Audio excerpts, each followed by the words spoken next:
ഇന്ന് ഇൻഫാൻ എൻ്റർടൈൻമെൻറ്റിലേക്ക് ഒരു വളരെ സ്പെഷ്യൽ ആയിട്ടുള്ള ഗസ്റ്റാണ്.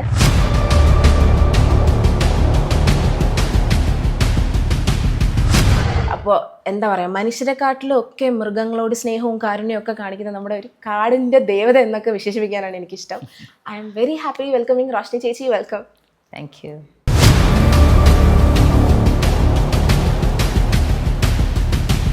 അത് കഴിഞ്ഞിട്ട് ഉച്ചയ്ക്ക് ശേഷമാണ് ശരിക്കും ഇങ്ങനെ എടുത്തിട്ട് വന്നിട്ട് നമ്മൾ പിടിച്ച് കാണിക്കണം. അപ്പോൾ ഏതിനെ എടുത്തിടണം എന്ന് ചോദിച്ചപ്പോൾ മൂർഖമ്മ മതി എന്നാ പറഞ്ഞത്. ഒരു സെക്കൻഡിൽ തോട്ട് പോയില്ല, വാട്ടിൽ അത് ബൈറ്റ് ചെയ്താലോ? ഇല്ല, അങ്ങനെയൊന്നും ഒരിക്കലും തോന്നില്ല. ആരെങ്കിലും എന്തെങ്കിലും കമന്റ്സ്, ഒരു പേടിയോ ചുറ്റുമുള്ള ആൾക്കാർക്ക്? അത് പറയാറുണ്ട്, അത് ഒരുപാട് പേര് പറയും. പക്ഷേ നമ്മളത്, ഞാൻ ഇപ്പോൾ ഒരു സ്ഥലത്ത് റെസ്ക്യൂവിന് പോയി കഴിഞ്ഞാൽ എൻ്റെ ചുറ്റും നിൽക്കുന്നത് ആരാണ്, കുറേ ആൾക്കാരുണ്ടെന്ന് മാത്രമേ നോക്കുള്ളൂ. ആരാണ് എന്നുള്ളത് എനിക്കൊരു വ്യക്തത കാണൂല. നമ്മളത് അങ്ങനെ അങ്ങോട്ട് ശ്രദ്ധിക്കൂല. കാരണം അപ്പം നമ്മളത് ശ്രദ്ധിച്ചു കഴിഞ്ഞാൽ ചിലപ്പോൾ നമ്മുടെ കയ്യിൽ നിന്ന് പോകും. അല്ല, അത് പെരുമ്പാമ്പല്ല, രാജവെമ്പാല. അല്ല, അതെ അതെ അതെ, കിങ് കോബ്രയുടെ. അത് നമുക്ക് എന്തുവാണ്, ഒരു ജെൻഡർ ഇക്വാലിറ്റിയൊക്കെ നമുക്ക് എല്ലാവരും പറയാറുണ്ട്. പക്ഷേ ആ ഒരു വേർതിരിവ് അതുണ്ട്, 100% ഇപ്പോഴും ഉണ്ട്. നമ്മളെ പലതിനും അനുവദിക്കാറില്ല. അതാണ് അത്. എന്തുവാണ്, നമ്മൾ ചെയ്യാൻ, നമുക്ക് ചെയ്യാൻ താല്പര്യം കാണും. പക്ഷേ നമ്മളെന്തുവാണ്, പെണ്ണാണ് എന്ന് പറഞ്ഞൊരു മാറ്റി നിർത്തൽ അത് ഉറപ്പായിട്ടും ഇപ്പോഴും ഉണ്ട്. അതിൽ പരിഗണന ഇഷ്ടംപോലെ കിട്ടുന്നുണ്ട്, എന്നാലും അവഗണിക്കുന്ന സ്ഥലങ്ങളുണ്ട്. എന്തുകൊണ്ട്, സ്ത്രീ ആയതുകൊണ്ട് അങ്ങനെ കയറി പോണ്ട എന്ന് വിചാരിക്കുന്ന ആൾക്കാരുണ്ട്. അങ്ങനെയൊക്കെ ആ രീതിയിലൊക്കെ ഒരുപാട് ബുദ്ധിമുട്ടുണ്ടായിട്ടുണ്ട്. കുട്ടികളിലേക്ക് മുമ്പിൽ ഇപ്പം സ്റ്റാർ ആയിരിക്കുവാണല്ലോ. അപ്പം കുട്ടികൾ സ്കൂളിലൊക്കെ പോകുമ്പോൾ എങ്ങനെയാണ്, ഇപ്പൊ PTA മീറ്റിങ്ങിനൊക്കെ വിളിക്കുമ്പോൾ ടീച്ചേഴ്സും, കാരണം എല്ലാവർക്കും പേടിയാണ്, ആൺപെൺ വേർതിരിവില്ലാതെ പാമ്പെന്ന് പറയുന്നത് മനുഷ്യന് പേടിയുള്ള ഒരു ഇതാണ്. നേരത്തെ പറഞ്ഞതുപോലെ 99% പേർക്കും പേടി പാമ്പിനെയാണ്. ബാക്കിയൊന്നും വലിയ പ്രശ്നമില്ല. പാമ്പിനോട് എല്ലാവർക്കും ഒരു ഭയങ്കര ഒരു പേടിയാണ്. അത് ഞാൻ എന്നെ തന്നെ എല്ലാ സ്ത്രീകൾക്കും വേണ്ടി ഡെഡിക്കേറ്റ് ചെയ്യുവാണ്. കാരണം എല്ലാവർക്കും കൊണ്ടും പറ്റുന്ന കാര്യമാണ്. നമുക്കിപ്പോൾ ഒരിക്കലും നമ്മൾ വിചാരിച്ചാലേ നടക്കുകയുള്ളൂ. അല്ലാതെ ഒരിക്കലും വേറൊരാൾ തള്ളിത്തന്നിട്ട് നമുക്കൊരിക്കലും കാര്യം ചെയ്യാൻ പറ്റില്ല. അതെ അതെ, അത് കിണറ്റിൽ വീണിടുന്നതായിരുന്നു. അപ്പം നമ്മളത് മാക്സിമം ചെയ്തു. പക്ഷേ അത് വലയിലിരുന്നിട്ടത് വെള്ളത്തിൽ വീണുപോയി. മയക്ക് വെടി വെച്ചായിരുന്നു. ട്രാങ്കുലൈസ് ചെയ്തപ്പോഴത്തേക്ക് അത് എന്തുവാണ്, അത് വലയിൽ കറക്റ്റായിട്ട് ഇരുന്നില്ല. അത് കൊണ്ട് ചരിഞ്ഞു പോയി. അപ്പോൾ അത് വെള്ളത്തിൽ വീണ് മരിച്ചു പോയായിരുന്നു. അത് ഭയങ്കര ഒരു എന്താണ്, വളരെ ബാഡ് എക്സ്പീരിയൻസ് ആയിരുന്നു. അങ്ങനെ നമ്മൾ റെസ്ക്യൂ എന്ന് പറയുമ്പോൾ നമ്മൾ രക്ഷപ്പെടുത്തുക എന്നുള്ള ഒരു ഇതാണ്. പക്ഷെ നമ്മൾ ഒരിക്കലും അറിഞ്ഞുകൊണ്ട് അതിനൊരിക്കലും ഒരു ഇതിലോട്ട് തള്ളിവിടാൻ പാടില്ല. പക്ഷെ അത് മയങ്ങിയപ്പോൾ അതിങ്ങ് വീണുപോയി വെള്ളത്തിൽ. അപ്പം നമുക്കത് നോക്കി നിൽക്കാനേ പറ്റുള്ളൂ, ഒന്നും ചെയ്യാൻ പറ്റിയില്ല. ഷോക്കടിച്ചൊക്കെ കുരങ്ങിനെ പോലെയുള്ള ജീവികളൊക്കെ ഷോക്കേറ്റൊക്കെ, ഇപ്പം പൊതുവെ മാൻ ആനിമൽ കോൺഫ്ലിക്റ്റ് ഭയങ്കര കൂടുതലാണ്. വന്യജീവികൾ ഒത്തിരി പുറത്തിറങ്ങി വരുന്നുണ്ട്, പഴയതുപോലെയല്ല. അപ്പോൾ നമ്മൾ ഇതുപോലെ ഷോക്കടിക്കാം, ആക്സിഡൻറ്റ് ഒക്കെ ഒത്തിരി കിട്ടാറുണ്ട്. ഭയങ്കര വിഷമമാണ്. എനിക്ക് പൊതുവെ മനുഷ്യരെക്കാൾ കൂടുതൽ ഇഷ്ടം മൃഗങ്ങളോടാണ്.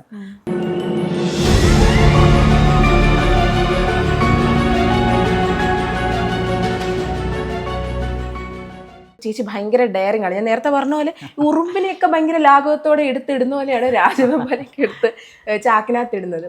ഈ ഒരു എന്താ, ഒരു പേടിയില്ല ഒന്നിനോട്? പേടിയില്ല, ഇല്ല.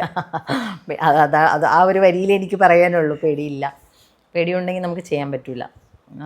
പിന്നെ ഉള്ളിൻ്റെ ഉള്ളിൽ എവിടെയെങ്കിലും ഒരു പേടി കാണും, അത് കാണണമല്ലോ. പൊതുവെ നമുക്കത് ഉണ്ടെങ്കിൽ മാത്രമേ നമുക്കത് ചെയ്യാൻ പറ്റുള്ളൂ.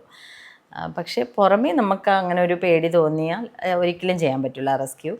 പിന്നെ അതിനോടൊരു ഇഷ്ടം, അത് ഉറപ്പായിട്ടും വേണം. ആ ഇഷ്ടം ഉള്ളത് കൊണ്ടാണ് അത്രയും ഭംഗിയായിട്ട് ചെയ്യാൻ പറ്റുന്നത്. ചേച്ചി ഇപ്പോൾ ഇത്രയും ഡയറിങ് ആയിട്ടുള്ള ആൾക്കാർക്ക് ഒരു ചൈൽഡ്ഹുഡിൽ തന്നെ അത്തരം ഒരു പ്രത്യേകതകൾ കാണുമല്ലോ. ഇപ്പം പാമ്പിനെ കാണുമ്പോൾ പണ്ടേ പേടിയാണില്ല, ചിലർ പണ്ടോട്ടേ മരം കയറും, ഒരു പ്രത്യേക ഒരു ഡയറിങ് സ്പിരിറ്റ് ആണ്. അങ്ങനെ എന്തെങ്കിലും ചൈൽഡ്ഹുഡിലെ വീട്ടിലുള്ള ആൾക്കാർ? അങ്ങനെ ഒന്നുമില്ല. ഒരു ഡയറിങ് ആയിട്ടുള്ള ഒരു എന്തോടെ ബാക്ക്ഗ്രൗണ്ടുള്ള ഒരാളല്ല. അങ്ങനെ എന്തുവാണ്, പാമ്പിനെ ശരിക്കും ഞാൻ അങ്ങനെ കണ്ടിട്ടില്ല, അതാണ് സത്യം. ഞാൻ വനംവകുപ്പിൽ വന്നതിന് ശേഷമാണ് ശരിക്കും നല്ലൊരു മൂർഖമ്പാമ്പിനെ കാണുന്നത്. അല്ലെങ്കിൽ നമ്മൾ സൂലൊക്കെ പോകുമ്പോൾ കാണൂലേ, അങ്ങനെ തന്നെയാണ് കാണുന്നത്. വീടിനടുത്തൊന്നും, ഞാൻ നാട്ടിൻപുറത്താണ് താമസിച്ചത്. അപ്പോൾ ചേരയൊക്കെ കണ്ടിട്ടുണ്ടെന്നല്ലാതെ വലിയ പാമ്പുകളെയൊന്നും അങ്ങനെ കണ്ടിട്ടില്ല. അതാണ് സത്യം എന്ന് പറയുന്നത്. പിന്നെ പൊതുവേ ഞാൻ വളർന്നു വന്ന ഒരു സാഹചര്യം വെച്ച് നോക്കുമ്പോൾ, മീൻസ് ഞങ്ങൾ 3 പെൺകുട്ടികളാണ്, ഞാൻ മൂന്നാമത്തെയാണ്. അപ്പോൾ മൂന്നാമത്തത് ഒരാണായിരിക്കും എന്നൊരു പ്രതീക്ഷ എൻ്റെ അമ്മയ്ക്കും അച്ഛനും ഉണ്ടായിരുന്നു. അതുകൊണ്ട് തന്നെ ഒരു എന്തുവാണ് അങ്ങനെ പെൺകുട്ടികളെ ഇങ്ങനെ അടച്ചു വെച്ച് വളർത്തുന്ന പോലെ അല്ല. അത് ഞങ്ങൾ 3 പേരെ അങ്ങനെയല്ല വളർത്തിയിട്ടുള്ളത്. അത്യാവശ്യം ഫ്രീഡം തന്നിട്ട് തന്നെയാണ് വളർത്തിയിട്ടുള്ളത്. അപ്പോൾ ആ ഒരു എനിക്ക് തോന്നുന്നു ഞങ്ങൾ 3 പേരിലും എനിക്കാണ് കുറച്ച് ധൈര്യമൊക്കെ ഉള്ളത്. അവർ കുറച്ച് ഇതുപോലെ ഒന്നുമല്ല, എൻറ്റയർലി ഡിഫറെൻ്റ് ആയിട്ടുള്ള 2 പേരാണ്. അപ്പോൾ അങ്ങനെ ആ ഒരു ഇതുണ്ട് എന്നല്ലാതെ ഇതുമായിട്ട് ബന്ധപ്പെട്ടൊരു ബാക്ക്ഗ്രൗണ്ട് ഒന്നുമില്ല. അപ്പോൾ ഈ എങ്ങനെയാണ് ഇതിലോട്ട് വന്നത്, ആ ഒരു ജേണി ഒന്ന് പറയാമോ? വന്നത് 2017 ആദ്യമായിട്ട് വനിതകളെ ബീറ്റ് ഫോറസ്റ്റ് ഓഫീസറായിട്ട് ബൾക്കായിട്ട് കേരള PSC നിയമനം നടത്തുന്നത്. അതിന് മുന്നേ ഞാൻ PSC പഠിച്ചു, പരീക്ഷ എഴുതണം എന്നുള്ള ഒരു ഇതിൽ സർക്കാർ ജോലി വേണം എന്നുള്ള താല്പര്യമായിട്ട് എഴുതിയതാണ്. അതിൽ ആദ്യമായിട്ട് ലിസ്റ്റിൽ വന്നത് ബീറ്റ് ഓഫീസറാണ്. യൂണിഫോം ഇഷ്ടമായിരുന്നു. യൂണിഫോം മുൻപേ ഇഷ്ടമാണ്. എനിക്ക് പോലീസായിരുന്നു ഇഷ്ടം ശരിക്കും. ഞാൻ ഒരുപാട് ഇൻ്റർവ്യൂസിലൊക്കെ ഇത് പറഞ്ഞിട്ടുള്ള കാര്യമാണ്. പോലീസിനോട് ഭയങ്കര താല്പര്യമായിരുന്നു. പക്ഷെ കിട്ടിയത് ബീറ്റ് ഓഫീസറായിരുന്നു. കാരണം എന്തുവാണ്, ഇതുവരെ എത്തിപ്പെടണം എന്നുള്ളൊരു നിയോഗമുള്ള ഇങ്ങനെ കിടപ്പുണ്ടായിരിക്കണമല്ലോ. അപ്പോൾ അങ്ങനെയാണ് ശരിക്കും വനംവകുപ്പിൽ കിട്ടുന്നത്. അതിന് മുന്നേ ഞാൻ ദൂരദർശനിലായിരുന്നു, ആകാശവാണിയിലായിരുന്നു. 2007 മുതൽ ദൂരദർശനിലെ ന്യൂസ് റീഡറും അനൗൺസറും ഒക്കെ ആയിരുന്നു. ഇപ്പോഴും പോകുന്നുണ്ട്. ആകാശവാണി 2013 മുതലായിരുന്നു. 2017 വനംവകുപ്പിൽ വന്നപ്പോൾ അതെല്ലാം ആകാശവാണിയൊക്കെ വിട്ടു. ദൂരദർശനിൽ ഇപ്പോഴും വല്ലപ്പോഴും പോയി ന്യൂസ് ചെയ്യുന്നുണ്ട്. ഓക്കെ. ഇപ്പം ലൈസൻസ് കിട്ടാൻ വേണ്ടിയിട്ട് വെനമസ് വേണോ നോൺ വെനമസ് വേണോ എന്ന് ചോദിച്ചപ്പോൾ വെനമസ് തന്നെ വേണമെന്ന് പറഞ്ഞു. അതൊക്കെ എന്നെ ഭയങ്കരമായിട്ട് അത്ഭുതപ്പെടുത്തി. നമുക്കൊരു ഉള്ളിൻ്റെ ഉള്ളിൽ ഫസ്റ്റ് ടൈം അല്ലേ, അപ്പോൾ ഒരു എന്തെങ്കിലും പേടി കാണും. അന്ന് പക്ഷേ ശരിക്കും അങ്ങനെ വെനമസ് നോൺ വെനമസ് ഒന്നും കറക്റ്റ് ഭയങ്കര ഈ പാമ്പ് എന്ന് പറയുന്ന അത്ര വലിയൊരു സംഭവമാണെന്നുള്ളൊരു ധാരണയൊന്നും ഇല്ല ശരിക്കും. ഞാനെന്നാ ട്രെയിനിങ്ങിന് പോകുമ്പോൾ ഒരു പാമ്പിനെ റെസ്ക്യൂ ചെയ്യുന്നതിന് ലൈസൻസ് കൊടുക്കുന്ന ട്രെയിനിങ് എടുക്കുവാണെന്ന് പറഞ്ഞു. അങ്ങോട്ടാണ് ഞാൻ വിളിച്ച് ചോദിച്ചിട്ടാണ് ശരിക്കും ഞാനിങ്ങനെ അറിഞ്ഞപ്പോൾ ഞാൻ സാറിനോട് വിളിച്ച് ചോദിച്ചതാണ്. ഇതിൻ്റെ കോർഡിനേറ്റർ സാറുണ്ട്, അൻവർ സാറിനോട് ഞാൻ അങ്ങോട്ട് വിളിച്ചാണ് ചോദിക്കുന്നത്, സാർ ഞാനും കൂടി വരട്ടെ എന്ന് ചോദിച്ചപ്പോൾ സാർ പറഞ്ഞു പോന്നോളാൻ പറഞ്ഞു. അങ്ങനെയാണ് ഞാൻ ശരിക്കും അത് അന്ന് പോകുന്നത്. അപ്പോൾ അന്ന് നമുക്ക് ഉച്ചവരെ ഇങ്ങനെ പറഞ്ഞു തരും ഏതൊക്കെയാണ് പാമ്പുകൾ എന്നുള്ള. അന്ന് പക്ഷെ ഞാൻ ശരിക്കും അന്തം വിട്ടിരിക്കുമായിരുന്നു. കാരണം ഈ എന്തുവാണ് അവർ PPTയിൽ ഇങ്ങനെ ഓരോന്നെല്ലാം കാണിച്ചു തരുമായിരുന്നു. അപ്പോൾ സ്ക്രീനിൽ കാണുന്ന ഒരു പാമ്പിനെ പോലും എനിക്ക് അറിഞ്ഞുകൂടാ, ചേര പോലും എനിക്ക് വ്യക്തമായിട്ട് ഇതാണ് എന്നുള്ളൊരു കൃത്യമായിട്ട് അറിഞ്ഞുകൂടായിരുന്നു. അത് കഴിഞ്ഞിട്ട് ഉച്ചയ്ക്ക് ശേഷമാണ് ശരിക്കും ഇങ്ങനെ എടുത്തിട്ട് വന്നിട്ട് നമ്മൾ പിടിച്ച് കാണിക്കണം. അപ്പോൾ ഏതിനെ എടുത്തിടണം എന്ന് ചോദിച്ചപ്പോൾ മൂർഖമ്പാമ്പ് മതി എന്നാ പറഞ്ഞത്. ഒരു സെക്കൻഡിൽ തോട്ട് പോയില്ല, വാട്ടും അത് ബൈറ്റ് ചെയ്താലോ? ഇല്ല, അങ്ങനെയൊന്നും ഒരിക്കലും തോന്നില്ല. കാരണം ഒരുപാട് പേര് നമ്മൾ വീഡിയോസൊക്കെ ഒത്തിരി കണ്ടിട്ടുണ്ടല്ലോ, പാമ്പിനെയൊക്കെ റെസ്ക്യൂ ചെയ്യുന്ന വീഡിയോസൊക്കെ കണ്ടിട്ടുണ്ട് എന്നുള്ളതല്ലാതെ ഇത് പ്രശ്നമാണെന്നോ അങ്ങനെയൊന്നും ഞാൻ അങ്ങനെയൊന്നും ചിന്തിച്ചിട്ടില്ല. ഇങ്ങനെ ചോദിച്ചപ്പോൾ ഫസ്റ്റ് ആയിട്ട് ലൈസൻസ് എടുക്കുന്ന ടൈമിൽ അത് ഡീൽ ചെയ്തപ്പോൾ ഉള്ള എക്സ്പീരിയൻസ് ഒന്ന് പറയാം. നല്ല ഭംഗിയായിട്ട് ചെയ്തു അത്. എനിക്കൊന്ന് 2 മിനിറ്റോ അങ്ങോട്ടെയാണ് ആദ്യത്തെ ഫസ്റ്റ് ട്രെയിനിങ് സമയത്തെ റെസ്ക്യൂ എന്ന് പറയുന്നത്. വളരെ ഫാസ്റ്റ് ആയിട്ട് വളരെ കൂളായിരുന്നു. എനിക്കിപ്പോഴും എൻ്റെ മനസ്സിൽ ഞാനത് ചെയ്യുന്ന ഒരു ഇതുണ്ടായിരുന്നു. അന്ന് ഞാൻ റെസ്ക്യൂ ചെയ്യുന്ന ഫോട്ടോ ഉൾപ്പെടെ ഹിന്ദു ഇന്ത്യൻ എക്സ്പ്രസ്സിലൊക്കെ ഉണ്ടായിരുന്നതാണ്. അത് ഭയങ്കര കാമായിരുന്നു. എനിക്ക് അങ്ങനൊരു എന്തുവാണ് നേരത്തെ പറഞ്ഞതുപോലെ തന്നെ പേടിയില്ല.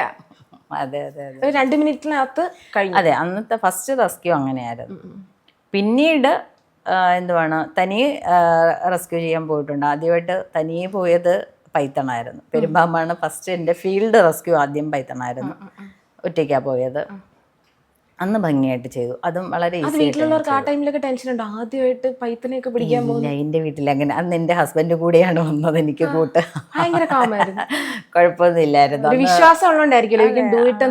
കുഴപ്പമില്ല. നമ്മൾ അന്നൊന്നും ഇത്ര ഭയങ്കര സംഭവമാണെന്നുള്ളതിനെ കുറിച്ചൊന്നും വലിയ ധാരണയൊന്നും ഇല്ല.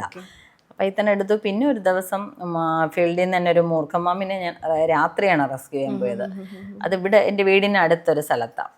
അപ്പോൾ അത് രാത്രി ആയതുകൊണ്ട് പക്ഷേ കുഴപ്പമില്ല, ഞാൻ പോയിട്ട് ഒറ്റയ്ക്ക് നമ്മൾ ആദ്യമായിട്ടാണ് ചെയ്യുന്നത്. ആകെ ഒരു എക്സ്പീരിയൻസ് എന്ന് പറയുന്ന ട്രെയിനിങ് സമയത്ത് എടുത്തു. അന്ന് പക്ഷെ എല്ലാവരും ചുറ്റിനും ഉണ്ടായിരുന്നു, എല്ലാവരും എക്സ്പീരിയൻസ്ഡ് ആയിട്ടുള്ള ആൾക്കാരുണ്ട്. പക്ഷെ അന്ന് ഒറ്റയ്ക്കാണ് പോകുന്നത്. എന്തെങ്കിലും കമന്റ്സ്, ഒരു പേടിയോ ചുറ്റുമുള്ള ആൾക്കാർക്ക്? അത് പറയാറുണ്ട്, അത് ഒരുപാട് പേര് പറയും. പക്ഷേ നമ്മളത് ഞാൻ ഇപ്പോൾ ഒരു സ്ഥലത്ത് റെസ്ക്യൂവിന് പോയി കഴിഞ്ഞാൽ എൻ്റെ ചുറ്റും നിൽക്കുന്നത് ആരാണ്, കുറേ ആൾക്കാരുണ്ടെന്ന് മാത്രമേ നോക്കുള്ളൂ. ആരാണ് എന്നുള്ളത് എനിക്കൊരു വ്യക്തത കാണൂല. നമ്മളത് അങ്ങനെ അങ്ങോട്ട് ശ്രദ്ധിക്കൂല. കാരണം ഇവർ പല കമൻസും പറയും, പലരും പലതും പറയും. ഒത്തിരി ആൾക്കാരുണ്ടാവും. അപ്പം നമ്മളത് ശ്രദ്ധിച്ചു കഴിഞ്ഞാൽ ചിലപ്പോൾ നമ്മുടെ കയ്യിൽ നിന്ന് പോകും. അതുകൊണ്ട് അങ്ങനെ ഞാൻ പലയിടത്തും പോകുമ്പോൾ പരിചയമുള്ള ആൾക്കാരൊക്കെ കാണാം. അവർ വിചാരിക്കും നമ്മൾ മനഃപൂർവ്വം മൈൻഡ് ചെയ്യാത്തതെന്നൊക്കെ വിചാരിക്കും, വലിയ ഷോയ്ക്ക് വന്നിട്ട് പോയി എന്നൊക്കെ തോന്നും. പക്ഷെ അങ്ങനെയല്ല, ശരിക്കും നമ്മളത് അങ്ങനെ ഇവർ പറയുന്നതും അവരോട് അതൊക്കെ ആയിക്കഴിഞ്ഞാൽ നമ്മുടെ ആ ഒരു കെയർലെസ്നെസ് വരുവാണെങ്കിൽ നമ്മുടെ കയ്യിൽ നിന്ന് പോകും. ഇപ്പൊ 1ാമത്തെ പാമ്പിനെ എടുക്കുന്നതും 1000ാമത്തെ പാമ്പിനെ എടുക്കുന്നതും ഞാൻ ഒരേ ലാഘവത്തോടെയാണ് എടുക്കുന്നത്. അതെ.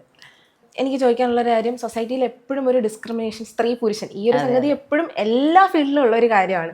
പ്രത്യേകിച്ച് ഇത്തരം ഒരു ഫീൽഡിൽ വരുമ്പോൾ മേ ബി ഇതിലോട്ട് പോകുന്നു എന്ന് ആൾക്കാരോട് പറഞ്ഞപ്പോൾ റിലേറ്റീവ്സ്, ഫാമിലി, ആരായാലും അല്ലെങ്കിൽ നാട്ടുകാർ, അവര് ഇതിനെ ഒരു ഡിസ്ക്രിമിനേഷനോട് കൂടി ഇതിനെ സമീപിച്ചിരുന്നു. അത് മാത്രമല്ല, ജോലിക്കൊക്കെ കയറി കഴിഞ്ഞിട്ട് ഒബ്വിയസ്ലി ഒരു സ്ത്രീയല്ലേ ഉള്ളൂ ഇങ്ങനെ ചെയ്യുന്നത്.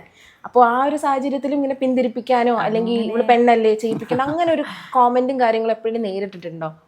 ഇല്ല, വനം വകുപ്പിൽ വന്നപ്പോൾ എൻ്റെ അമ്മയ്ക്ക് ഭയങ്കര ബുദ്ധിമുട്ടായിരുന്നു. വനം വകുപ്പ് വേണ്ടാന്ന് പറഞ്ഞിട്ട്, ഫോറസ്റ്റിൽ അത് ആരൊക്കെയോ അമ്മ ഇങ്ങനെ പറഞ്ഞ് ഫോറസ്റ്റിൽ അത്ര നല്ലതൊന്നും അല്ല എന്നൊക്കെ പറഞ്ഞിട്ട് അങ്ങനെ ഒരു ഇതുണ്ട്. അപ്പം എൻ്റെ ചേച്ചിമാർ രണ്ടുപേരും ഗവൺമെൻറ് സർവീസ്, അവരെല്ലാം ഈ ഓഫീസിൽ ജോലിയുള്ളതാണ്. അപ്പോൾ അതുപോലെ ഒരു LD ക്ലർക്ക് എന്തെങ്കിലും എഴുതിയെടുക്കണം എന്നൊരു ഭയങ്കര താല്പര്യമായിരുന്നു. അപ്പോൾ അതിനുശേഷം ഞാൻ ഈ റെസ്ക്യൂവും കൂടി വന്നപ്പോൾ ഭയങ്കര പ്രശ്നമായിരുന്നു. വേണ്ടാന്ന് പറഞ്ഞിട്ട് ഭയങ്കര ഇതാണ്. പക്ഷേ ഞാൻ കേൾക്കൂല എന്നുള്ളത് കൊണ്ട് പിന്നെ അധികം അങ്ങനെ പറഞ്ഞിട്ടില്ല. പിന്നെ ഇപ്പോൾ കുഴപ്പമില്ല, അതുമായിട്ടങ്ങ് ഇതായി.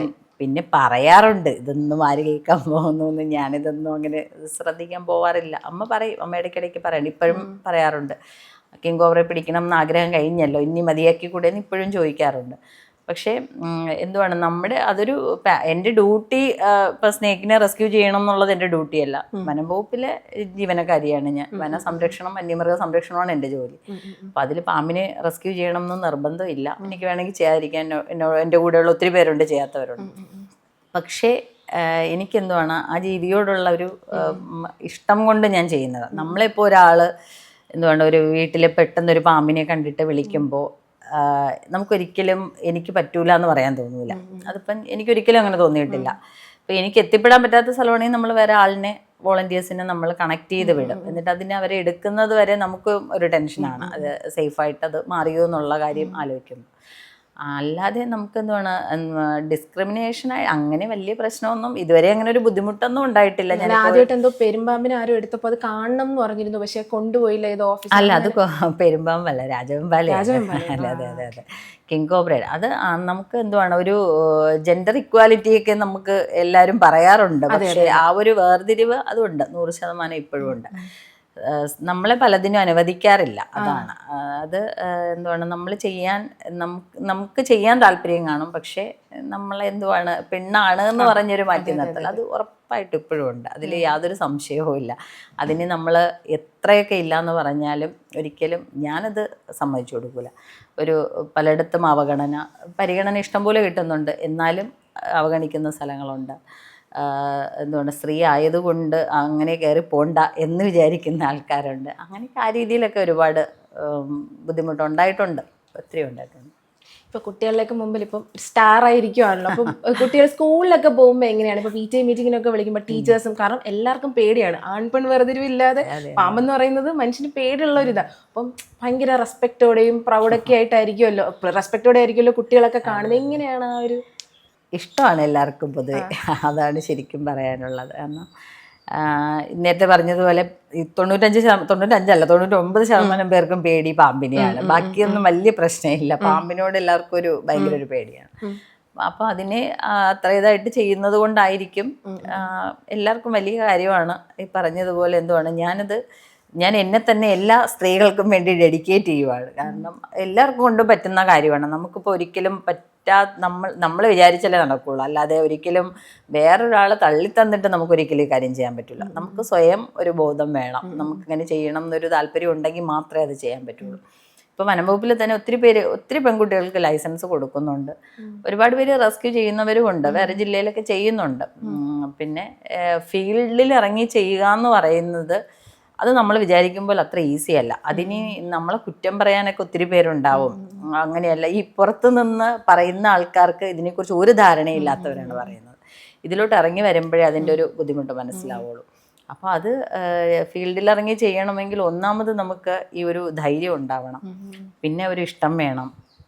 ആ കാര്യത്തോട് നമുക്കൊരു അഗാധമായ ഒരു ഇഷ്ടം വേണം. അതൊരു കാര്യം. പിന്നെ നമുക്കൊരു സപ്പോർട്ട് വേണം. അത് നമ്മുടെ ഫാമിലി സപ്പോർട്ടായാലും എന്താണ് നമ്മുടെ സഹപ്രവർത്തകരുടെ സപ്പോർട്ടായാലും ആ ഒരു ഇത് വളരെ ഇമ്പോർട്ടൻ്റ് ആയിട്ടുള്ളൊരു കാര്യമാണ്. കാരണം ഞാൻ രാത്രിയൊക്കെയാണ് റെസ്ക്യൂ പോകുന്നത്. ഇപ്പോൾ പാമ്പിൻ്റെ റെസ്ക്യൂ ആകുമ്പോൾ ഓഫീസിൽ തന്നെ ഇരിക്കണം എന്നില്ല, വീട്ടിലിരിക്കുമ്പോഴും കോൾ വന്നാൽ നമുക്ക് പോകാം. ലൈസൻസ്ഡ് ആണ് ഞാൻ. അപ്പോൾ എനിക്ക് എപ്പോൾ കോൾ വന്നാലും എനിക്ക് പോകാൻ ഞാൻ ഉത്തരവാദിത്തമുണ്ട്. അപ്പോൾ നമ്മൾ രാത്രിയൊക്കെ ആയിരിക്കും പോകുന്നത്, ഞാൻ ഒറ്റയ്ക്കായിരിക്കും പോകുന്നത്. അപ്പോൾ പാതിരാത്രിയൊക്കെ ഇറങ്ങി പോകണമെങ്കിൽ പോകണ്ടെന്ന് പറഞ്ഞാൽ നമുക്ക് ഒരിക്കലും പോകാൻ പറ്റില്ല. അപ്പോൾ ആ ഒരു സപ്പോർട്ട് ഉറപ്പായിട്ടും വേണം. അപ്പോൾ എല്ലാ പെൺകുട്ടികൾക്കും അങ്ങനെ ഇപ്പം 100% കിട്ടണം എന്നില്ല. അപ്പോൾ അതൊക്കെയാണ് പല സ്ഥലത്തും സ്ത്രീകളെ മുന്നോട്ട് പോകാനുള്ള ഒരു എന്താണ് ഒരു ബാരിയർ ആയിട്ട് വരുന്നത്. ആദ്യമായിട്ട് രാജവെമ്പാലയെ പിടിച്ചപ്പോൾ ഉള്ള ആ ഒരു എക്സ്പീരിയൻസ് ഒന്ന് ഷെയർ ചെയ്യാമോ? രാജവെമ്പാലയെ പിടിച്ചപ്പോൾ എന്ന് പറഞ്ഞാൽ എനിക്ക് ഭയങ്കര താല്പര്യം ഉണ്ടായിരുന്നു. ഒരു കിങ് എന്ന് പറയുമ്പോൾ ഇപ്പോൾ നമുക്ക് പൊതുവേ പാമ്പിനെ റെസ്ക്യൂ ചെയ്യുന്ന എല്ലാവർക്കും ഒരു ഭയങ്കര ഇഷ്ടമാണ് രാജവെമ്പാലയെ പിടിക്കണം എന്നുള്ളത്. കാരണം അതെ അതെ കിങ് ആണ്. അപ്പോൾ നമ്മളിപ്പോൾ കേട്ടുകേൾവിയേ ഉള്ളൂ, ഞാനൊക്കെ ആദ്യമായിട്ടാണ് ലൈവായിട്ട് കാണുന്നത്. അപ്പോൾ എന്താണ് രാജവെമ്പാല എന്ന് നമുക്ക് വ്യക്തമായിട്ട് അറിയാം, ഒരു ധാരണയുണ്ട്. അപ്പോൾ അതിനെ ഒന്ന് കാണാൻ കിട്ടുന്നെന്ന് പറഞ്ഞാൽ നേരത്തെ പറഞ്ഞ പോലെ അത് മുൻപ് നമുക്കൊരു റെസ്ക്യൂ വന്ന് കിട്ടിയ ഒരെണ്ണം ഉണ്ടായിരുന്നു. അപ്പം ഞാൻ പറഞ്ഞത് ഞാൻ വരുമ്പോൾ ഞാനും കൂടി ഉള്ളപ്പോൾ അതൊന്ന് നമ്മളാണ് റിലീസ് ചെയ്യുന്നത്, നമുക്ക് കിട്ടുന്നത് കൊണ്ടുവരുന്നത്. പക്ഷെ എനിക്ക് കാണാൻ പറ്റിയില്ല അതിന് മുന്നേ അത് റിലീസ് ചെയ്തായിരുന്നു. അപ്പം അന്നൊരു ഭയങ്കര ഒരു വിഷമം ഉണ്ടായിരുന്നു. പിന്നെ ഒരിക്കലും ഇതുപോലെ ഒരു റെസ്ക്യൂ വന്നപ്പോഴത്തേക്ക് ഞാൻ പോകാമെന്ന് പറഞ്ഞിട്ട് എന്നെ സമ്മതിച്ചില്ല, പോകാൻ വിട്ടില്ല. അപ്പോൾ രാത്രിയല്ലേ സ്ത്രീയല്ലേ എന്ന് ചോദിച്ചിട്ട് എന്നെ അന്ന് വിട്ടില്ല. അപ്പം അന്നും ഭയങ്കര വിഷമം ഉണ്ടായിരുന്നു. അപ്പോൾ ഈ ഒരു റെസ്ക്യൂവിൻ്റെ കാര്യത്തിൽ നമ്മൾ റെസ്ക്യൂവേഴ്സ് വിശ്വസിക്കുന്ന ഒരു കാര്യം എന്ന് പറഞ്ഞാൽ നമുക്ക് തൊടാനുള്ളതാണെന്നുണ്ടെങ്കിൽ ഉറപ്പായിട്ടും നമ്മുടെ കയ്യിൽ വരും. എൻ്റെ വിശ്വാസം അതാണ്. എനിക്ക് തൊടാൻ പറഞ്ഞിട്ടുള്ളതാണെന്നുണ്ടെങ്കിൽ അത് എന്ത് കാര്യമായാലും എനിക്കുള്ളതാണെന്നുണ്ടെങ്കിൽ അത് ഉറപ്പായിട്ടും നമ്മുടെ കയ്യിൽ തന്നെ വരും. അപ്പം അതുപോലെ വന്നതാണ് ഈ രാജവെമ്പാല എന്ന് പറയുന്നത്. നമ്മൾ മലയൻകീഴ് ഒരു വേറൊരു റെസ്ക്യൂവിൽ നിന്നപ്പോഴാണ് ശരിക്കും ഈ കോള് വരുന്നത്. നമ്മുടെ വിതിരന്ന് പേപ്പാറ പോകുന്ന വഴിക്ക് റോഡ് സൈഡിൽ ഒരു ചെറിയൊരു അരുവി ഉണ്ടായിരുന്നു. അവിടെ കുളിക്കാൻ വന്നപ്പോഴത്തേക്ക് അവർ കാണുന്നത് പാമ്പ് കിടക്കുന്നത്. അപ്പം തന്നെ വിളിച്ചറിയിച്ചു. ഞങ്ങളൊരു അരമണിക്കൂറിനകത്ത് വണ്ടി വന്നിട്ടാണ് അതിനെ കാണുന്നത് പോലും. ഞാൻ ആദ്യമായിട്ടാണ് കാണുന്നത്. അപ്പോൾ കണ്ടു, വലിയ കുഴപ്പമൊന്നും ഇല്ലായിരുന്നു. അത് പൊതുവേ രാജവെമ്പാല അങ്ങനെ ഭയങ്കരമായിട്ട് അങ്ങ് അഗ്രസീവ് ആവുന്ന ഒരു ടൈപ്പ് അല്ല. പിന്നെ അതിൻ്റെ ഒരു പ്രത്യേകത എന്ന് പറയുമ്പോൾ ഇത് ഭയങ്കരമായിട്ട് ഇങ്ങനെ എണീറ്റ് നിൽക്കും. നമ്മുടെ ഹൈറ്റിൽ തന്നെ എണീറ്റ് നിൽക്കാൻ പറ്റും. ഇതിന് പത്തിയെടുത്ത് ഇങ്ങനെ ഉയർന്നു പൊങ്ങി നിൽക്കും. അപ്പോൾ അത് കാണുമ്പോൾ തന്നെ നമ്മൾ ബോധം കെട്ട് വീഴും ആൾക്കാർ. അങ്ങനെയൊക്കെ നിൽക്കുമ്പോൾ വാക്ക് കിട്ടുന്ന ഇങ്ങനെ പിടിച്ച് അല്ല. പക്ഷെ ഇത് അത്രയ്ക്ക് അങ്ങനെ ഹൈറ്റ് വന്നില്ലായിരുന്നു. ഇത് സാധാ മൂർഖമാമ്പ് നിൽക്കും പോലെ തന്നെയാണ് നിന്നത്. പിന്നെ അത് ബാഗിലൊക്കെ ഇങ്ങനെ കടിക്കുന്നുണ്ടായിരുന്നു. അപ്പൊ അത് പെട്ടെന്ന് ഇങ്ങനെ ഉയർന്നു കഴിഞ്ഞാൽ നിങ്ങൾ എങ്ങനെയായിരിക്കും അത് ആ സാഹചര്യത്തിനനുസരിച്ച് നമ്മളത് ഡീൽ ചെയ്യണം. അതാണ് ഞാൻ പറഞ്ഞത്. നമുക്ക് നമ്മുടെ ആ ഒരു മനസ്സിന്റെ ഒരു ഇതാണ് ആ ഒരു പ്രസൻസ് ഓഫ് മൈൻഡ്. അതാ ഏത് രീതിയിലും വേണമെങ്കിലും അത് പ്രതികരിക്കാം. നമുക്കിതിന്റെ ഒരു ക്യാരക്ടർ 100% നിർവചിക്കാൻ പറ്റൂല. അപ്പോൾ അത് ഏത് രീതിയിൽ പ്രതികരിക്കുന്നു ആ രീതിയിൽ നമ്മളത് റെസ്ക്യൂ ചെയ്യാൻ തയ്യാറായിരിക്കണം. അപ്പോൾ പക്ഷെ എനിക്ക് എന്നെ അത്രത്തോളം അത് ബുദ്ധിമുട്ടിച്ചില്ല. 6 മിനിറ്റ് 17 സെക്കൻഡ് കൊണ്ട് ഞാൻ അതിനെ റെസ്ക്യൂ ചെയ്തു. 6 മിനിറ്റ്. അതെ. ഇപ്പം ഇങ്ങനെ പിടിക്കാനായിട്ട് പോകുമ്പോൾ ചുറ്റും ആൾക്കാർ നിൽക്കരുത് എന്നുള്ളത് ഞാൻ കേട്ടിട്ടുണ്ട്. നിങ്ങൾക്കതൊരു ഇല്ല, അങ്ങനെ അത് കേൾക്കൂല. നമ്മളിപ്പോൾ ഒരിക്കലും ഒരു റെസ്ക്യൂവിന് പോകുമ്പോൾ നിങ്ങൾ എല്ലാവരും മാറിപ്പോക്കോ, ഞാൻ റെസ്ക്യൂ ചെയ്യാമെന്ന് പറഞ്ഞിട്ട് നമുക്കൊരിക്കലും ചെയ്യാൻ പറ്റില്ല. പിന്നെ ഈ ചുറ്റും നിൽക്കുന്നവർ ചിലപ്പോൾ എന്തുവാണ് ലൈവ് കൊടുക്കുന്ന ആൾക്കാരുണ്ടാവും, വീഡിയോ എടുക്കുന്ന ആൾക്കാരുണ്ടാവും, ഫോട്ടോ എടുക്കുന്ന ആൾക്കാരുണ്ടാവും, കമൻസ് പറയുന്ന ആൾക്കാരുണ്ടാവും. ഇങ്ങനെ പലതരത്തിലുള്ള ആൾക്കാർ, അങ്ങനെ പല രീതിയിലുള്ള പല സ്വഭാവത്തിലുള്ള ആൾക്കാർ, വെള്ളം അടിച്ചിട്ടൊക്കെ നിൽക്കുന്ന എത്രയെങ്കിലും ആൾക്കാരുണ്ടാവും. നമ്മൾ പല സ്ഥലത്ത് രാത്രിയൊക്കെ പോകുമ്പോൾ മിക്കവാറും പേരൊക്കെ കഴിച്ചിട്ട് നിൽക്കുന്ന ആൾക്കാരൊക്കെ ആയിരിക്കും. അപ്പോൾ ഇവർ ചിലപ്പോൾ ചിലതൊക്കെ ആവാറുണ്ട്. പക്ഷെ ഞാൻ പറഞ്ഞില്ലേ, ഞാൻ അങ്ങനെ ശ്രദ്ധിക്കാറില്ല അത്. അപ്പോൾ ഇവർ ഈ പറയുന്ന കാര്യങ്ങളൊക്കെ കേട്ടോണ്ട് നമുക്ക് ഒരിക്കലും ചെയ്യാൻ പറ്റില്ല. അപ്പോൾ ഇവരോട് നമുക്ക് തിരിച്ചൊന്നും പറയാൻ പറ്റില്ല. കാരണം നമ്മൾ വനം വകുപ്പ് എന്ന് പറയുമ്പോൾ നമുക്ക് എപ്പോഴും ജനങ്ങൾ നമ്മുടെ കൂടെ വേണം. അല്ലാതെ അവരെ ബുദ്ധിമുട്ടിച്ചിട്ടോ അവരെ വെറുപ്പിച്ചിട്ടോ നമുക്ക് ഒരിക്കലും ഒന്നും ചെയ്യാൻ പറ്റില്ല. അപ്പോൾ അവരെ നമ്മളെ കൂടെ നിർത്തി മാത്രമേ ചെയ്യാൻ പറ്റുള്ളൂ. അപ്പോൾ അത് അവരോട് നല്ല രീതിയിൽ നമ്മൾ പെരുമാറിയാൽ മാത്രമേ അവർ ആ രീതിയിൽ നമ്മളോട് തിരിച്ചും കാണിക്കുകയുള്ളൂ. അപ്പോൾ ഇവരോട് നമുക്കിങ്ങനെ കയർത്ത് സംസാരിക്കാനോ ഇല്ലെങ്കിൽ നിങ്ങൾ മാറിപ്പോന്ന് പറയാനോ അങ്ങനെ ആ രീതിയിൽ നമുക്ക് ഇവരോട് സംസാരിച്ചിട്ടോ പ്രവർത്തിച്ചിട്ടോ ഒരിക്കലും നമുക്ക് നമ്മുടെ ഒരു നമുക്ക് സമാധാനമായി നിന്ന് ഒരിക്കലും റെസ്ക്യൂ ചെയ്യാൻ പറ്റില്ല. അതുകൊണ്ട് നമുക്ക് ഇവരോടൊന്നും പറയാൻ പറ്റില്ല. നമ്മൾ പോകുന്നു, പിന്നെ ഒരുപാട് സഹായം ചെയ്തൊക്കെ തരും. നമുക്ക് എന്തെങ്കിലും മാറ്റാനുണ്ടെങ്കിലോ അങ്ങനെയൊക്കെയുള്ള അത്യാവശ്യം സഹായം ചെയ്തു തരാറുണ്ട്. അത് നമ്മൾ സ്വീകരിക്കും, നല്ല രീതിയിൽ റെസ്ക്യൂ ചെയ്യും, അവിടെ നിന്ന് എത്രയും വേഗം പോകാൻ നോക്കും. അതാണ് ചെയ്യുന്നത്. ഈ പാമ്പ് പിടിക്കാനായിട്ടൊക്കെ വിളിക്കുമ്പോഴേ വലിയ ഏതെങ്കിലും പാമ്പാണെന്ന് പറഞ്ഞാൽ അവിടെ ചെല്ലുമ്പം ഈ നീർക്കോലിയൊക്കെ കണ്ട അത് ഇഷ്ടം പോലെ ഉണ്ടായിട്ടുണ്ട്. ഇന്നലെയും ഒരു ഭയങ്കര ഒരു വലിയൊരു മൂർഖൻ പാമ്പെന്നും പറഞ്ഞ് പോയതായിരുന്നു. അപ്പോൾ അവിടെ ചെന്നപ്പോൾ ഒരു ചുരുട്ടയായിരുന്നു, ചെറിയ ആളുകൾക്ക് അറിയില്ലല്ലേ? അറിയില്ല. അത് നമുക്കൊരിക്കലും അവരെ കുറ്റം പറയാൻ പറ്റില്ല. അവരെ വീടിനകത്തൊരു സാധനം ഇരിക്കുന്നത് ജസ്റ്റ് ഇങ്ങനെ ഒന്ന് കാണുകയുള്ളൂ. ഇവര് മീൻസ് എന്തുവാണെന്ന് നോക്കാനുള്ളൊരു സമാധാനം ഇല്ലല്ലോ. അപ്പോൾ എവിടെയെങ്കിലും ഒരു സ്ഥലത്ത് ഇങ്ങനെ വല്ലതും എടുക്കുമ്പോഴായിരിക്കും അതിൻ്റെ ഇടയിൽ ഒരു ഇത് കാണുന്നത്. ഇന്നലെ കണ്ടത് അവർ ചട്ട മാത്രമേ കണ്ടുള്ളൂ, ശരിക്കും പാമ്പിനെ പോലും കാണുന്നില്ല. അതെ, അപ്പൊ ചട്ട കണ്ടപ്പോൾ തന്നെ ഇവർക്ക് ഉണ്ട് മൂർഖമാമ്പാണെന്നും പറഞ്ഞിട്ടാണ് വിളിക്കുന്നത്. അപ്പൊ ചെല്ലുമ്പോൾ ചട്ടയോടൊപ്പം പാമ്പും ഉണ്ടായിരുന്നു. പക്ഷേ കോമൺ വുൾഫ് എന്ന് പറയുന്ന, റസൽസ് വുൾഫ് എന്നൊക്കെ പറയുന്ന ചുരുട്ടയായിരുന്നു, വെള്ളിവരയൻ ചുരുട്ട എന്ന് പറയുന്ന സാധനമായിരുന്നു. പക്ഷെ നമ്മൾ കുറ്റം ഒരിക്കലും പറയാറില്ല, കാരണം അവർക്ക് അറിഞ്ഞുകൂടാ. അവര് ഓടി അങ്ങ് പോയി അല്ലേ, അവർക്ക് ആ ഒരു പേടിച്ചിട്ടല്ലേ അവരെ വിളിക്കുന്നത്. അപ്പൊ പിന്നെ നമ്മൾ ഇനി അവിടെ ഇവരെല്ലാം ഇതെല്ലാം പഠിച്ചിട്ടാണെങ്കിൽ പിന്നെ അവർക്ക് അങ്ങ് ചെയ്താൽ പോരെ. അപ്പൊ നമ്മൾ അതിനൊന്നും ഒരിക്കലും കുറ്റം പറയാറില്ല. ചിലപ്പോൾ കിട്ടാത്ത എത്രയോ സ്ഥലങ്ങളുണ്ട്, കണ്ടിട്ട് നമ്മൾ ചെന്നിട്ട് ഒരുപാട് കഷ്ടപ്പെട്ടിട്ട് പോലും കിട്ടാതെ വരുന്ന സാഹചര്യം ഉണ്ടായിട്ടുണ്ട്. അതൊന്നും അവരുടെ കുറ്റമല്ല. അവര് കാണുമ്പോൾ വിളിക്കുന്നതാണ് അവരുടെ ഏറ്റവും വലിയ നല്ല മനസ്സെന്ന് ഞാൻ പറയും. പാമ്പല്ലാതെ മറ്റെന്തെങ്കിലും വേറെ എന്തെങ്കിലും ആനിമലിനെ ഇതുപോലെ പിടിക്കാൻ പറ്റും? ഞാൻ റാപ്പിഡ് റെസ്പോൺസ് ടീമില്ല, നമ്മുടെ RRT എന്ന് പറയുന്ന വനം വകുപ്പിന്റെ തന്നെ ദ്രുതകർമ്മ സേനയിലാണ് വർക്ക് ചെയ്യുന്നത്. അപ്പം നമ്മളിതിൽ എന്താണ്, വനത്തിന് പുറത്തിറങ്ങുന്ന വന്യമൃഗങ്ങളെ എല്ലാം റെസ്ക്യൂ ചെയ്ത് തിരികെ വനത്തിനുള്ളിലേക്ക് കൊണ്ടുവിടണം. ഇതാണ് നമ്മളുടെ ഡ്യൂട്ടി എന്ന് പറയുന്നത്. അതിലേതെങ്കിലും ഏറ്റവും അധികം പാടുപെട്ട ഒരു മൃഗം ഏതെന്ന് പറയും? ഇല്ല, അങ്ങനെ ഞാൻ മുള്ളമന്നി, മരപ്പട്ടി, മാന്, മയില്, മൂങ്ങ, കാട്ടുപൂച്ച, കാട്ടുപന്നി, നമ്മൾ അത്യാവശ്യം ഞാൻ എന്നെ കൊണ്ട് പറ്റുന്ന എല്ലാ ജീവികളെയും പിടിക്കാറുണ്ട്. പിന്നെ അങ്ങനെ ബുദ്ധിമുട്ട് അങ്ങനെ ഒന്നുമില്ല. ആനയെ ഓടിക്കാൻ പോകുന്നത് അത് എപ്പോഴൊക്കെ ഭയങ്കര ടൈം എടുത്തതൊക്കെ ഏതായിരിക്കും? അതൊക്കെ ഓരോ സാഹചര്യമാണ്. ഇപ്പോൾ നമ്മൾ ഇടയ്ക്ക് വെള്ളനാട് ഒരു കരടി കിണറ്റിൽ വീണായിരുന്നു. ഒരു 2 വർഷമാവും. അപ്പം അതൊക്കെ നമ്മൾ എന്തോ രാത്രി 1 മണിക്ക് പോയതാണ്, പിറ്റേന്ന് വൈകുന്നേരം വരെ ഉണ്ടായിരുന്നു. അപ്പം അതൊക്കെ ഓരോ സാഹചര്യത്തിനനുസരിച്ചാണ് ഓരോ റെസ്ക്യൂ വരുന്നത്. വളരെ പെട്ടെന്ന് ചെയ്യുന്നത് കാണും, പാമ്പ് തന്നെ 10 സെക്കൻഡിൽ ചെയ്യുന്നത് കാണും, 10 മിനിറ്റ് ചെയ്യുന്നത് കാണും, 1 മണിക്കൂർ ചെയ്യുന്നത് കാണും. ഇപ്പോൾ JCBക്ക് വന്ന് മതിൽ വരെ ഇടിച്ചിട്ട് എടുത്തിട്ടുണ്ട് അങ്ങനെ പാമ്പ്. അപ്പം അതൊക്കെ ഒരുപാട് സമയം എടുത്ത് ചെയ്യുന്നതാണ്.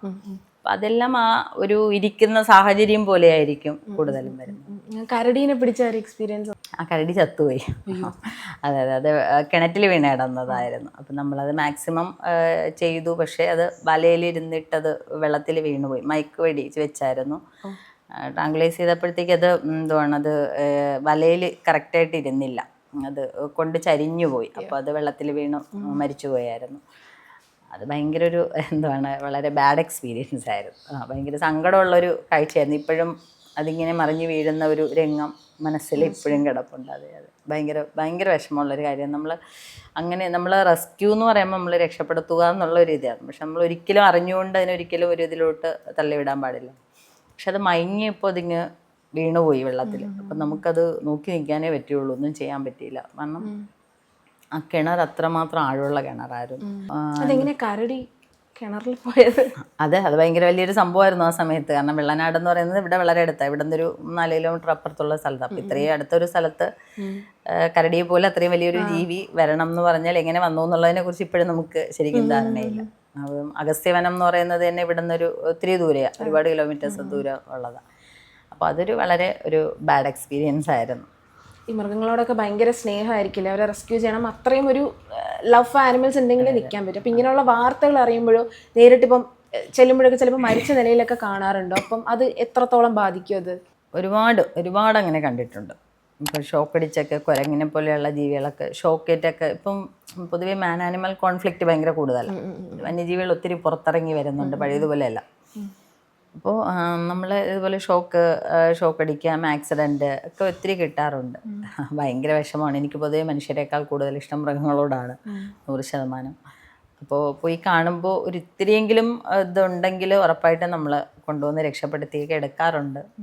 പിന്നെ ചത്ത് കിട്ടുന്ന ഒത്തിരി എണ്ണം ഉണ്ട്, ഇതുപോലെ ഷോക്കടിച്ചൊക്കെ വരുന്നതെന്നും മരിച്ചു പോയിട്ട് കിട്ടുന്നതുണ്ട്.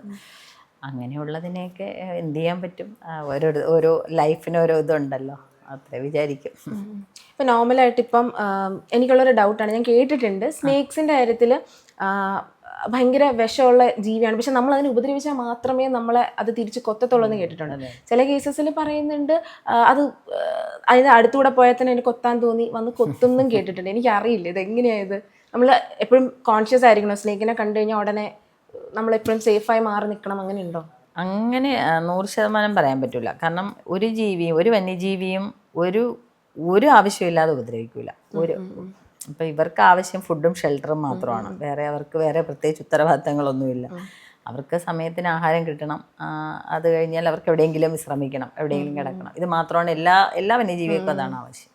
അപ്പോൾ ഇത് വനത്തിനുള്ളിൽ കിട്ടാതെ വരുന്നതാണ് ഇവരെല്ലാം പുറത്തോട്ട് വരുന്നത്. ഇപ്പോൾ പാമ്പിനെ പോലെയുള്ള ജീവികൾ പക്ഷെ നമുക്ക് നാട്ടിൻപുറത്തെല്ലാം ഉള്ളതാണ്. പാമ്പെന്ന് പറയുമ്പോൾ തന്നെ നമ്മുടെ പരിസ്ഥിതിയിൽ ഭയങ്കരമായിട്ടുള്ള പ്രാധാന്യമുള്ള ഒരു ജീവിയാണ്. നമ്മുടെ ഫുഡ് ചെയിനിൽ തന്നെ ഒരാളാണ് പാമ്പ് എന്ന് പറയുന്നത്. അപ്പം നമ്മുടെ നാട്ടിൻപുറത്തൊക്കെ എന്തുവാണ് ഫുഡ് വേസ്റ്റ് ഇഷ്ടംപോലെ ഉണ്ട്. അപ്പോൾ ഇഷ്ടംപോലെ എലിയുണ്ട്. അതുകൊണ്ട് തന്നെ പാമ്പ് ധാരാളം കാണുന്നുണ്ട്. എല്ലാ ടൈപ്പ് പാമ്പും നമ്മുടെ നാട്ടിൻപുറത്ത് കാണുന്നുണ്ട്. അപ്പോൾ ഇതിൽ എന്തുവാണ് മൂർഖൻ പാമ്പിൻ്റെയൊക്കെ ബൈറ്റ് എന്ന് പറയുന്നത് ശരിക്കും അതിൻ്റെ ശരീരം വേദനിച്ചാൽ മാത്രമാണ് അത് ബൈറ്റ് ചെയ്യുന്നത്. അല്ലാതെ നമ്മൾ അടുത്തൂടെ പോയി എന്ന് പറഞ്ഞിട്ടൊന്നും അങ്ങനെ ബൈറ്റ് ചെയ്യാറൊന്നുമില്ല. എല്ലാ പാമ്പുകളും അങ്ങനെ? അതെ അങ്ങനെയാണ്. നമ്മളതിനെ ചവിട്ടുകയോ അല്ലെങ്കിൽ ഇവർക്ക് ക്ലിയർ വിഷൻ അല്ല, അത്രത്തോളം വ്യക്തമായിട്ട് കാണാൻ പറ്റൂല. ബ്ലർഡ് വിഷനാണ്. സൗണ്ട് കൊണ്ടല്ലേ അത്? അല്ല, സൗണ്ട് അല്ല, ഇത് സെൻസ് ചെയ്യുകയാണ് ചെയ്യുന്നത്. ഇന്റേണൽ ഇയർ ആണുള്ളത്. അപ്പോൾ ഈ വിഷൻ ബ്ലർഡ് ആയതുകൊണ്ട് ഇതിൻ്റെ മുന്നിൽ എന്താണ് അനങ്ങുന്നതെന്ന് ചിലപ്പോൾ ഇതിന് വ്യക്തമായിട്ടൊരു ധാരണ ഉണ്ടാവില്ല. അപ്പോൾ ഫുഡാണെന്ന്, അതാണ് ഈ രാത്രി ഉറങ്ങിക്കിടക്കുമ്പോഴൊക്കെ കുഞ്ഞുങ്ങളെയൊക്കെ വന്ന് ക്രൈറ്റൊക്കെ കടിക്കാറുണ്ട്. അപ്പം അതിൻ്റെ ഇരയാണെന്ന് കരുതിയൊക്കെ ചിലപ്പോൾ ബൈറ്റ് ചെയ്യാനുള്ള സാധ്യത കൂടുതലാണ്. പിന്നെ അണലിയുടെ ഒരു പ്രത്യേകത എന്ന് പറയുമ്പോൾ അണലി ഭയങ്കര ഡേഞ്ചറാണ്. മൂർഖമാമിനെ പോലെയല്ല. അണലി സെൻസ് മീൻസ് അണലിയുടെ അടുത്തുകൂടെയൊക്കെ പോകുമ്പോഴത്തേക്ക് എണീറ്റ് ചാടി കടിക്കാനുള്ളൊരു പ്രവണത അണലിക്കുണ്ട്. അണലിക്ക് കറക്റ്റായിട്ട് അറിയാൻ പറ്റും. അണലിയുടെ വാലിനടുത്ത് നമ്മൾ നിന്നാലും അത് ഇങ്ങനെ അമങ്ങിക്കിടക്കുന്നതാണ്, പക്ഷേ അതിനെ കൃത്യമായിട്ട് അറിയാൻ പറ്റും. അപ്പോൾ ഈ 360 ഡിഗ്രിയിൽ ഇതിന് തിരിഞ്ഞ് വരാൻ പറ്റും. അതുപോലെ ഇങ്ങനെ കുത്തിച്ചാടിയത് കടിക്കും. അങ്ങനെയുള്ള ഒരു ഇത് അണലിക്കുണ്ട്. പക്ഷെ മൂർഖൻ ഒരിക്കലും അങ്ങനെ കടിക്കൂല. അത് ഇപ്പം നമ്മൾ അടുത്തൂടെ എങ്ങനെ പോകുമ്പോൾ നമ്മൾ ഈ ഭൂമിയുടെ നമ്മുടെ തന്നെ ഒരു പ്രകമ്പനം ഉണ്ടല്ലോ, അതാണത് പെട്ടെന്ന് സെൻസ് ചെയ്യുന്നത്. അപ്പോൾ അടുത്തൂടെ എങ്ങനെ ആരെങ്കിലും പോകുമ്പോൾ അവിടെ കിടക്കുവാണെങ്കിൽ ഇത് പെട്ടെന്നൊന്ന് പത്തിയെടുത്ത് നിൽക്കും. പത്തിയെടുക്കാനുള്ള കഴിവുള്ളത് കോബ്രയ്ക്കും കിങ് കോബ്രയ്ക്കുമാണ്. പണലി വേറെ, ചേര അതുപോലെയുള്ള ഒന്നിനും വേറെ പത്തിയില്ല, ഫുഡില്ല. ഇവർക്ക് രണ്ടുപേർക്കാണ് ഉള്ളത്. അപ്പം മൂർഖൻ എന്താണ്, പെട്ടെന്നൊരു പത്തിയെടുത്ത് നിൽക്കും. ഞാനിവിടെ ഉണ്ട് എന്നുള്ളൊരു രീതിയിൽ ഒരു പത്തിയെടുത്തത് നിൽക്കുകയുള്ളൂ. അല്ലാതെ നമ്മുടെ പുറകെ ഓടിച്ചിട്ട് കൊത്തുകയോ അല്ലെങ്കിൽ ഒരു കൊത്തു കൊടുത്തിട്ട് പോവാം എന്നുള്ള രീതിയിലൊരു ബൈറ്റ് അങ്ങനെ ഒരിക്കലും ഉണ്ടാവില്ല. ശരീരം വേദനിക്കണം. നമ്മളിപ്പോൾ അറിയാതെയൊക്കെ ചവിട്ടും. അപ്പോഴായിരിക്കും അത് കൂടുതൽ അറിയാൻ പറ്റാതെ. അതുപോലെ പത്തി എടുത്ത് നിൽക്കുമ്പോൾ അതങ്ങനെ വെനം ഇഞ്ചെക്ട് ചെയ്ത് ബൈറ്റ് ചെയ്യാറില്ല. അത് തല താഴ്ത്തിയിരുന്ന് കടിക്കുമ്പോഴായിരിക്കും കൂടുതലും വെനം ഇഞ്ചെക്ട് ചെയ്ത് ബൈറ്റ് ഉണ്ടാവുന്നത്. അത് ഇതുപോലെയാണ്, നമ്മൾ ചവിട്ടുമ്പോഴോ പിന്നെ എന്തിൻ്റെങ്കിലും വിറകിൻ്റെ ഇടയിലോ എന്തെങ്കിലും ഇരിക്കുമ്പോൾ നമ്മൾ അറിയാതെ ചെന്ന് കൈയിട്ട് ഒക്കെ എടുക്കുമ്പോൾ അതിൻ്റെ കൂടെയൊക്കെ പിടിക്കുമല്ലോ ഒക്കെ ചെയ്യുമ്പോഴായിരിക്കും കൂടുതലും ബൈറ്റ് ഉണ്ടാവും. പണ്ടൊക്കെ പാമ്പിനെ അടിച്ചു കൊല്ലുന്ന ഒരു രീതി ഉണ്ടായിരുന്നല്ലോ. അപ്പോൾ ഏതെങ്കിലും സിറ്റുവേഷൻസ് ഉണ്ടായിട്ടുണ്ടോ അവിടെ ചെന്ന് കഴിഞ്ഞിട്ട് ആൾക്കാർ അതിനെ അടിച്ച് കൊല്ലാനായിട്ട് നിൽക്കുന്ന പോലെ? ഈ ആൾക്കാർ കൂടി നിൽക്കും. പിന്നെ അവർ അടിച്ചു കൊന്നിട്ടൊക്കെ ചിലപ്പോൾ ഫോട്ടോ എടുത്തിട്ട് തരാറുണ്ട്, എന്തോ പാമ്പാണ് എന്ന് ചോദിച്ചിട്ട്. അപ്പം ഭയങ്കര വിഷമാണ് നമുക്കങ്ങനെ. പക്ഷെ ഇപ്പോൾ ഒത്തിരി കുറവുണ്ട്. മുമ്പൊക്കെ ചെയ്യുമായിരുന്നു സ്ഥിരം. അതെ ഒരുപാട് പേര് ചെയ്യുന്ന ആൾക്കാരുണ്ടായിരുന്നു. കാരണം തല്ലി കൊന്നതിന് ശേഷം ഫോട്ടോ എടുത്തിട്ട് എന്നിട്ട് ഇത് ഏത് പാമ്പാണെന്ന് ചോദിച്ചിട്ടൊക്കെ വരാറുണ്ട്. അത് കാണുമ്പോൾ നമുക്ക് തന്നെ ഭയങ്കര ഒരു സങ്കടമാണ്. എങ്ങനെ സാധിക്കുന്നു എന്ന് നമ്മൾ തന്നെ ചോദിക്കാറുണ്ട്. പക്ഷേ ഇപ്പോൾ അങ്ങനെ ഒരുപാട് കുറവാണ്. ഇപ്പം ആരും അങ്ങനെ ചെയ്യാറില്ല. അത് നമുക്കൊരിക്കലും അവരെ അങ്ങനെ എന്തുവാണ് അങ്ങനെ കുറ്റം പറയാനും പറ്റില്ല അവരുടെ. കാരണം ഇപ്പോൾ ഒരു 2-3 ആഴ്ച മുന്നേ വിഴിഞ്ഞം ഭാഗത്തൊരു കുട്ടി വലിയൊരു അണലി കടിച്ചായിരുന്നു. അത് രാത്രിയല്ല, രാവിലെ 4 മണിക്കാണ്. അത് ഉറങ്ങിക്കിടക്കുമായിരുന്നു, അമ്മയുടെ കൂടെ നിലത്ത് കിടക്കുമായിരുന്നു. അപ്പോൾ വലിയൊരു അണലിയായിരുന്നു, അത് ഭയങ്കര സൈസൊരു അണലിയായിരുന്നു. ഞാൻ കണ്ടു എൻ്റെ ഫോട്ടോ. അപ്പോൾ അത് വന്നിങ്ങനെ ഒരു ബൈറ്റ് ചെയ്തു. പക്ഷെ അത് അത്രത്തോളം വെനം ഇഞ്ചെക്ട് ചെയ്തല്ലായിരുന്നു അത് ബൈറ്റ്. ചെറിയൊരു ബൈറ്റായിരുന്നു. കുഞ്ഞിനെ ഹോസ്പിറ്റലിൽ കൊണ്ടുപോയി, കുഴപ്പമൊന്നുമില്ല, രക്ഷപ്പെട്ടു. കാരണം സാധാരണ അണലിയൊക്കെ കടിച്ചു കഴിഞ്ഞാൽ ഈ കടിക്കുന്ന ഭാഗം മുറിച്ച് കളയേണ്ടി വരും, അമ്പ്യൂട്ട് ചെയ്ത് മാറ്റേണ്ട അവസ്ഥ ഉണ്ടാവും, അത്രയും ഇതായിട്ടുള്ള ബൈറ്റ് ആണെന്നുണ്ടെങ്കിൽ. പക്ഷെ കുഞ്ഞിന് കുഴപ്പമൊന്നും ഉണ്ടായില്ല. നമ്മൾ ഹോസ്പിറ്റലിൽ വിട്ട് പോകുന്നത് വരെയും വിളിച്ചിട്ടും സംസാരിച്ചിട്ടും ഒക്കെ ഉണ്ടായിരുന്നു. വേറെ ബുദ്ധിമുട്ടൊന്നുമില്ല. അന്ന് ഇവർ അണലി ശരിക്കും അവർ തല്ലിക്കൊന്നായിരുന്നു. അപ്പോൾ ഇങ്ങനെ കാണിച്ചു തന്നു എന്താണെന്നുള്ളത് അപ്പോൾ കണ്ടായിരുന്നു വലിയൊരു അണലിയായിരുന്നു. അപ്പോൾ അതൊക്കെ ഭയങ്കര, അപ്പോൾ അവരോട് നമുക്കപ്പോഴ് നിങ്ങൾ എന്തിനു കൊന്നു നമുക്ക് ഒരിക്കലും ചോദിക്കാൻ പറ്റില്ല, കാരണം ഒരാളുടെ ജീവനാണ്. അപ്പോൾ അല്ലെങ്കിൽ അവർ നമ്മളോട് ചോദിച്ചിട്ടല്ല ഇതൊന്നും ചെയ്യുന്നത്, എല്ലാം ചെയ്ത് കഴിഞ്ഞിട്ടാണ് നമ്മൾ അറിയുന്നത് തന്നെ. അപ്പോൾ അങ്ങനെ ഉണ്ടായിട്ടുണ്ട്. പിന്നെ നമ്മൾ നമ്മൾ ചെല്ലും എന്ന് പറഞ്ഞാൽ പിന്നെ ആരും ഒന്നും ചെയ്യില്ല. നമ്മൾ വിളിച്ചു കഴിഞ്ഞ് നമ്മൾ സ്ഥലത്തെത്തും എന്ന് ഉറപ്പാണെങ്കിൽ പിന്നെ അവർ ഉപദ്രവിക്കാനൊന്നും നിൽക്കില്ല. റീസെന്റ് ഒരു വാർത്ത കേട്ടിരുന്നു, എനിക്ക് ഏത് പാമ്പാന്ന് ഓർമ്മയില്ല, 2.5 വയസ്സ് 3 വയസ്സുള്ള ഒരു കുട്ടി കടിച്ചു പാമ്പിനെ. അതെ കുഞ്ഞുങ്ങൾ കടിച്ചു പോയി. അത് ശരിക്കും എന്തുവാണ്, കുഞ്ഞുങ്ങൾക്ക് ഈ കുഞ്ഞുങ്ങൾ ഈ ഇഴഞ്ഞു നടക്കുന്ന പ്രായത്തിൽ ഈ ഇഴഞ്ഞു നടക്കുന്ന എന്ത് സാധനം കിട്ടിയാലും അവരുടെ അടുത്ത് വായിലിടും. നമ്മളൊക്കെ കുഞ്ഞായിരിക്കും നോക്കറിയാം, നമ്മളെ മക്കളെ വലുതായി അത് കടിച്ചു മുറിച്ചതാണ്. കടിച്ചു മുറിച്ച പാമ്പ് ചത്തുപോയി എന്ന് പറഞ്ഞു, ബീഹാറിലോ കണ്ടെയാണെന്ന് തോന്നുന്നു. 1.5 വയസ്സുള്ള ഒരു കുഞ്ഞ് പാമ്പ് ചത്തുപോയി, മൂർഖൻ്റെ കുഞ്ഞായിരുന്നു അത്. പക്ഷേ ശരിക്കും എന്തുവാണ്, ചെറിയ കുഞ്ഞുങ്ങൾ ഇഴഞ്ഞു കിടക്കുന്ന പ്രായത്തിൽ അവരെന്ത് കിട്ടിയാലും എടുത്ത് വായിലിടും. എന്ത് സാധനം കിട്ടിയാലും, എനിക്കറിയാം ഈ അട്ടയൊക്കെ പിള്ളേർ എടുത്ത് വായിലിടാറുണ്ട്. അപ്പം അവർക്ക് അറിഞ്ഞൂടല്ലോ ഇതിപ്പോൾ മൂർഖമ്പാമ്പാണോ, ഇതിന് വിഷമുണ്ടോ എന്താണെന്നുള്ള കാര്യം അവർക്കറിയില്ലല്ലോ. അപ്പം അങ്ങനെ സംഭവിച്ചതായിരിക്കണം, കുഞ്ഞല്ലേ. പിന്നെ ഇടയ്ക്കൊരു വാർത്ത ഉണ്ടായിരുന്നു, ഒരു സ്കൂളിൽ പഠിക്കുന്ന 2 പിള്ളേർ ഒരു മൂർഖൻ്റെ കുഞ്ഞിനെ എടുത്ത് കുപ്പിക്കകത്താക്കി ഇട്ടു എന്ന് പറഞ്ഞിട്ട്. അതും ഇതുപോലെയാണ്, കുട്ടികൾക്ക് കൊച്ചു കുഞ്ഞുങ്ങൾക്ക് ഇത് എന്തുവാണ് എന്നുള്ളതിനെ കുറിച്ച് അറിഞ്ഞുകൂടാ. ഇതിപ്പോൾ അവർക്കിത് കുപ്പിയിലിട്ട് അമ്മയെ കാണിച്ചപ്പോൾ അമ്മയാണ് പറയുന്നത് മൂർഖൻ പാമ്പാണ് എന്നുള്ള കാര്യം. അതിപ്പോൾ ആരും ചെയ്യുന്നത് കണ്ടിട്ടൊന്നും ആയിരിക്കില്ല അവർ ചെയ്യുന്നത്, അവർക്ക് അറിഞ്ഞുകൂടാ. അവർ ചെറിയ പ്രായമാണ്, ആ ഒരു പ്രായത്തിൽ ചെയ്യുന്നത് കാണിക്കുന്നതാണ്. പക്ഷേ അപ്പോൾ ഇത്രയും അപകടമുള്ള കാര്യമാണ്. നമ്മളിപ്പോൾ സ്കൂളുകളിലെല്ലാം അവയർനെസ് കൊടുക്കുന്നുണ്ട്. കുഞ്ഞുങ്ങളോടൊന്നും ഇങ്ങനെ ഈ രീതിയിൽ ഇങ്ങനെ കണ്ടാലൊന്നും പിടിക്കരുതെന്ന്. അവർ ശരിക്കും എനിക്ക് എന്തുകൊണ്ട് കാലില്ലാത്ത അരണ എന്ന് പറഞ്ഞിട്ടൊക്കെയോ പിടിച്ചതെന്നൊക്കെ ഞാനിത് കിടക്കുന്നുണ്ട്, വാർത്ത കണ്ടതാണ്. കാലില്ലാത്ത അരണ ആണ് പറഞ്ഞിട്ടാ പിടിച്ചത്, അറിയില്ല, അവർക്കറിയില്ലല്ലോ. അതെ, ഞാൻ റീസെന്റ് കേട്ടതാണ്, എനിക്കറിയില്ല. ഗവൺമെന്റ് ഒരു ഇനീഷ്യേറ്റീവായിട്ട് ടീച്ചേഴ്സിനെ ഇതുപോലെ പാമ്പിനെ റെസ്ക്യൂ ചെയ്യാൻ വേണ്ടിയിട്ടുള്ള ഒരു, അതെന്താ ഒന്ന് കറക്റ്റ് പറയാം? അത് ഞാനും കണ്ടതാ. പാലക്കാട് അധ്യാപകർക്ക് വനം വകുപ്പ് പരിശീലനം കൊടുക്കുന്നുണ്ട് എന്നുള്ളത്. സർപ്പയുടെ തന്നെ നമ്മുടെ തന്നെ ആപ്ലിക്കേഷനാണ് സർപ്പ എന്ന് പറയുന്നത്, snake awareness rescue protection app എന്ന് പറഞ്ഞിട്ട്. അപ്പോൾ അതുവഴി താല്പര്യമുള്ളവർക്ക് ഇത് കൊടുക്കുന്നുണ്ട്, ട്രെയിനിങ് കൊടുക്കുന്നുണ്ട്. താല്പര്യമുണ്ടെങ്കിൽ പഠിക്കാം എന്നുള്ള രീതിയിൽ. അത് ഓക്കെ.